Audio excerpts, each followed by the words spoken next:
Okay students, जो next lecture है वो मैं आपको डायरेक्टली नोट्स से करवा रही हूँ। उसकी ये वजह है कि नोट्स में काफ़ी प्रिसाइज़ है और कुछ भी एक्स्ट्रा पॉइंट्स नहीं है, तो टू द पॉइंट हम बात करेंगे। आपका जो नेक्स्ट टॉपिक है वो प्रॉपर्टीज़ ऑफ कार्बन से रिलेटेड है। तो सबसे पहले हम फिज़िकल प्रॉपर्टीज़ ऑफ कार्बन पढ़ेंगे। फ़िज़िकल प्रॉपर्टीज़ में 4 मेन पॉइंट्स हैं। ये कि जो इसका कलर होता है या तो फिर ब्लैक या फिर ग्रेइश ब्लैक सॉलिड होता है। ठीक है जी। कार्बन यूजुअली ब्लैक या फिर ग्रेइश ब्लैक सॉलिड फॉर्म में पाया जाता है, except for diamond. You know कि डायमंड जो है वो ब्राइट होता है। ऑर्डर कोई नहीं होता, इसका कोई स्मेल नहीं होती, इसका कोई टेस्ट नहीं होता। ये यूजुअली हर किस्म के सॉल्वेंट्स में इनसॉल्युबल होता है, यानी कि किसी भी सॉल्वेंट में ये हल नहीं करता। ठीक है जी। मेल्टिंग पॉइंट हम डिस्कस कर चुके हैं। सारे फॉर्म्स का मेल्टिंग पॉइंट इसका जो है वो काफ़ी हाई होता है। तकरीबन 3000 डिग्री सेंटीग्रेड के बाद जाकर जो है वो ये क्या करता है, पिघलना शुरू करता है।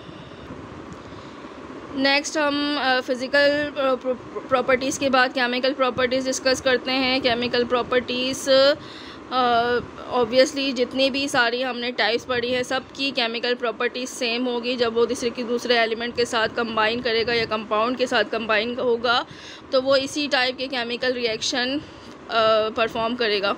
सबसे पहला है कंबस्शन। ठीक है जी। कंबस्शन आप जो है वो टाइप ऑफ रिएक्शन में पढ़ चुके हैं कि इसमें क्या होता है कि कोई भी कंपाउंड ऑक्सीजन की मौजूदगी में रिएक्ट करता है, कार्बन डाइऑक्साइड और वाटर बनाता है। तो कार्बन जो है वो ऑक्सीजन की मौजूदगी में 2 तरीके के कंपाउंड बनाता है, एक कार्बन डाइऑक्साइड और एक कार्बन मोनोऑक्साइड। अगर ऑक्सीजन वाफिर मकदार में हो, बहुत ज़्यादा क्वांटिटी में उसको आसपास जो है वो एक्सेस ऑफ एयर मौजूद हो, तो फिर वो क्या बनाएगा, कार्बन डाइऑक्साइड। लेकिन अगर ऑक्सीजन की अमाउंट लिमिटेड हो तो वो बनाएगा कार्बन मोनोऑक्साइड।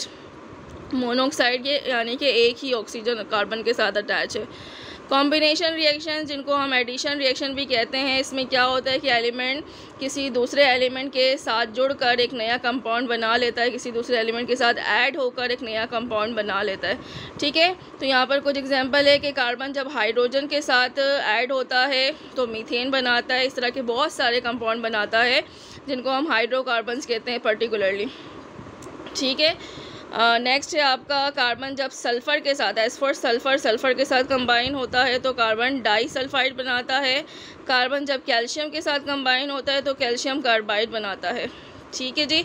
नेक्स्ट है आपका reducing agent. As a reducing agent carbon जो है वो काम करता है। पहले मैं आपको थोड़ा बहुत बता दूं कि रिड्यूसिंग एजेंट क्या होता है। रिड्यूसिंग एजेंट, ये जो मैं बता रही हूँ इन पॉइंट्स को आपको लिख लेना चाहिए ताकि आपको याद रहे। ठीक है जी। तो लिख लेंगे तो आपके लिए अच्छा रहेगा। रिड्यूसिंग एजेंट वो केमिकल्स होते हैं जब वो किसी दूसरे केमिकल या कंपाउंड के साथ मिलते हैं तो उसका ऑक्सीजन जो है वो रिमूव करवा देते हैं और ख़ुद को जो है वो ऑक्सीजन, यानी कि वो ऑक्सीजन उससे रिमूव करवा कर अपने साथ जोड़ लेते हैं। ठीक है। तो ऐसा कोई भी एलिमेंट या कंपाउंड जो किसी दूसरे केमिकल के साथ या कंपाउंड के साथ रिएक्शन करें, उसमें मौजूद ऑक्सीजन को निकलवा कर अपने साथ जोड़ ले तो वो क्या कहलाता है, रिड्यूसिंग एजेंट। आपको रिएक्शन यहाँ पे नज़र आ रहा है, ये है आयरन ऑक्साइड और ये कार्बन। कार्बन जब आयरन ऑक्साइड के साथ रिएक्ट करता है तो इसका ऑक्सीजन रिमूव करवा देता है। ठीक है जी। और वो ऑक्सीजन अपने साथ ऐड करवा देता है। इसी तरह जिंक ऑक्साइड के साथ रिएक्ट करेगा तो वो जिंक से ऑक्सीजन रिमूव करवा देगा और अपने साथ ऑक्सीजन ऐड करवा देगा। इसकी वजह यह है कि कार्बन की जो है वो ऑक्सीजन के साथ काफ़ी एफिनिटी, आप ये समझ ले बहुत ज़्यादा गहरी दोस्ती है, वो ऑक्सीजन के बगैर रह नहीं सकता। राइट। नेक्स्ट है आपका reaction with stronger oxidizing agent.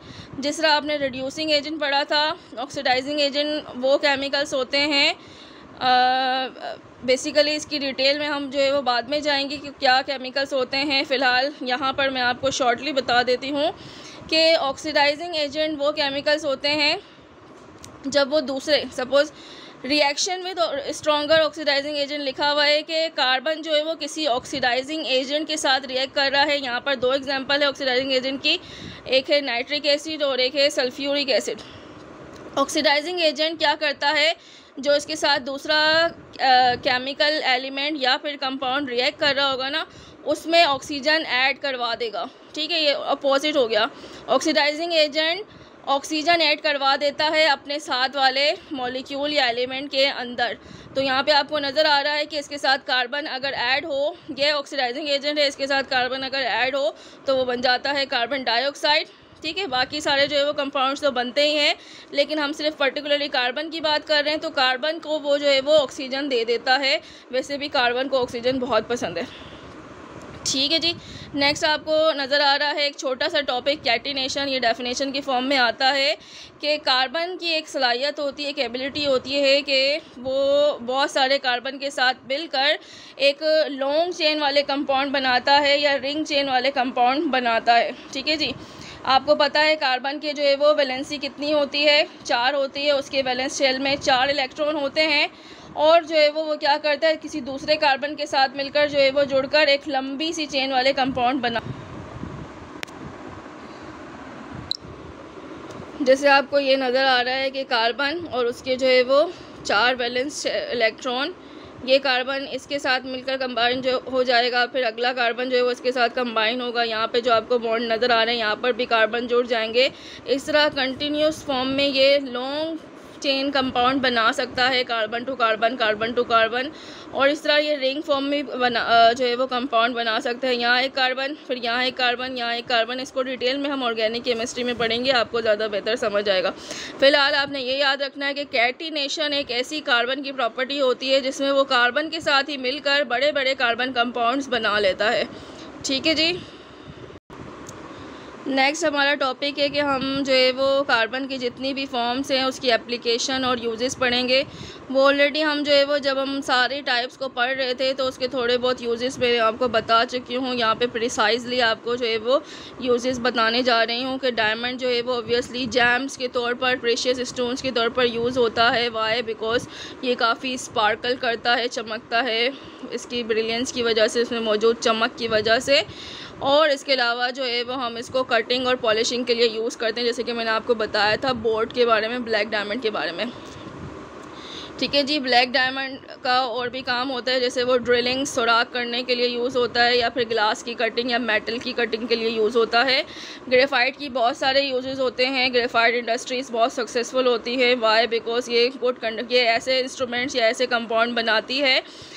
Suppose medical कह रही हूँ, इलेक्ट्रिकल अप्लाइंसेस बनाने के लिए ग्रेफाइट की ज़रूरत होती है।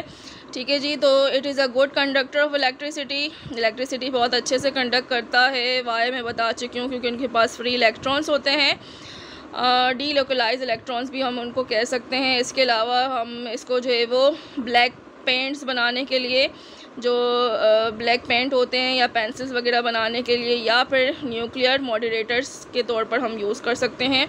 कोयला और कोक जो है वो कहाँ यूज़ हो सकता है? ज़्यादातर फ्यूल्स की फॉर्म में यूज़ करते हैं। फ्यूल्स एनर्जी प्रोवाइड करते हैं घरों में भी और इंडस्ट्रीज़ में भी। कोक जो है वो पावरफुल रिड्यूसिंग एजेंट है। रिड्यूसिंग एजेंट का काम क्या होगा कि अगले दूसरा जो एलिमेंट या कंपाउंड इसके साथ रिएक्ट कर रहा होगा उसमें से ऑक्सीजन निकलवा देगा और अपने साथ जोड़ लेगा। ठीक है जी, और नेक्स्ट है चारकोल। बेसिकली डोमेस्टिक फ्यूल के तौर पर यूज़ होता है, डोमेस्टिक यानी घरेलू पर्पसेस के लिए। और इसके अलावा जो है वो ये डिफरेंट टाइप्स की कॉस्मेटिक इंडस्ट्री में भी यूज़ होता है। इसके यूजेस हम जो है वो ऑलरेडी डिस्कस कर चुके हैं। एनिमल चारकोल को हम जो है वो शुगर रिफाइनरी के तौर पर यूज़ कर सकते हैं। कार्बन ब्लैक, जिसको हम सूट भी कहते हैं, कार्बन ब्लैक को हम जो है वो रबर टायर्स में फिलर के तौर पर यूज़ कर सकते हैं, यानी उसमें हवा भरने के लिए जो हम कार्बन ब्लैक यूज़ कर सकते हैं ताकि वो ज़्यादा स्ट्रॉन्ग और हार्ड नज़र आ सके।